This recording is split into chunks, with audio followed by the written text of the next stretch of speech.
मुझ पे तेरी तमन्ना का इल्जाम साबित न होता तो सब ठीक था।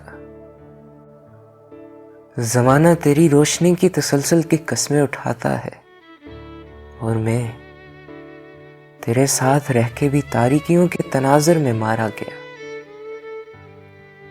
मुझ पे नजरे करम कर मुखातिब हो मुझसे, मुझे बता मैं तेरा कौन हूं। इस ताल्लुक की क्यारी में उगने वाले फूल को नाम दे। मुझे तेरी मोहब्बत पे शक तो नहीं, पर मेरे नाम से तेरे सीने में रखी हुई ईंट धड़के तो मानो।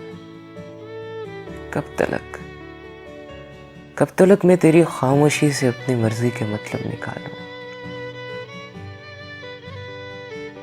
मुझे आवाज दे, फिर चाहे वो मेरे हक में बुरी हो। बोल दे कुछ भी जो तुझे अच्छा लगे। बोलना।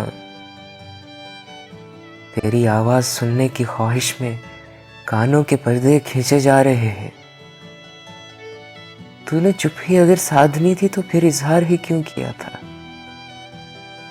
ये तो ऐसे है बचपन में जैसे यूं ही खेलते खेलते कोई किसी को स्टैचू कहे और फिर उम्र भर उसको मुड़कर ना देखे।